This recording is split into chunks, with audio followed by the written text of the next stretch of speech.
Pathiripala mount Seena ITIയിലെ NSS വിദ്യാർത്ഥികളുടെ സപ്തദിന സഹവാസ ക്യാമ്പിന് തുടക്കമായി. ഡിസംബർ 30 വരെയാണ് camp. Mankara police SI K Vijayan camp ഉദ്ഘാടനം ചെയ്തു. സേവനം ചെയ്യണമെന്നുള്ള ഒരു മനസ്സ് നിങ്ങൾക്ക് ഉണ്ടാവുകയും അതിന്റെ ഭാഗമായി നിങ്ങൾ ഇവിടെ ഒത്തുചേരാനും കാരണമായിട്ടുണ്ടെങ്കിൽ അതിനെ വലിയൊരു കാര്യത്തിൽ അർഹിക്കുന്നു എന്നുള്ളതാണ് ഞാൻ മനസ്സിലാക്കിയിട്ടുള്ള ഒരു കാര്യം.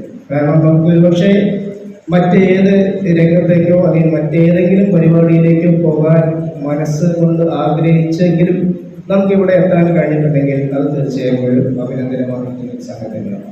കാരണം ഞാൻ നേരത്തെ പറഞ്ഞു തന്നെയാണ്, നമുക്ക് അതിനുള്ള മനസ്സുണ്ടായെങ്കിൽ നിങ്ങൾ പാടിയ പോലെ നമുക്ക് ആ ഒരു മനസ്സ് ഉണ്ടാവാമെന്നുള്ളതാണ് അതിന് സത്യം.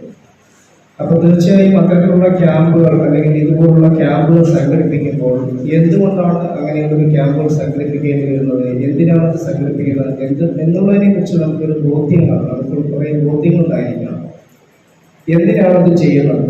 NSS പറയുന്ന ഒരു സംഭവത്തിന്റെ ഫുൾ എന്താണെന്ന് പറയുന്നത് നാഷണൽ സർവീസ് സ്കീം.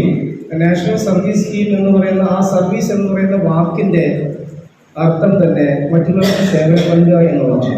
പക്ഷേ എന്നെ സംബന്ധിച്ച് എനിക്ക് ഏറ്റവും ഇഷ്ടം അതിനേക്കാൾ ഒരുപടി കടന്ന് ചിന്തിച്ചുകൊണ്ട് സർവീസ് എന്ന് പറയുന്ന സഹായം എന്ന രീതിയിൽ കൊണ്ടുപോകാൻ നിങ്ങൾ ശ്രമിക്കണമെന്നാണ് എനിക്ക് പറയാനുള്ളത്. കാരണം സർവീസിന് അതിൻ്റെതായ അർത്ഥതലങ്ങളുണ്ടെങ്കിലും സഹായത്തിന് അതിനേക്കാൾ മുകളിൽ അർത്ഥതലങ്ങളുണ്ട്.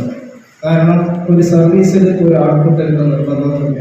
എന്താണ് പ്രിൻസിപ്പൽ H സിദ്ദിഖ് അധ്യക്ഷത വഹിച്ചു.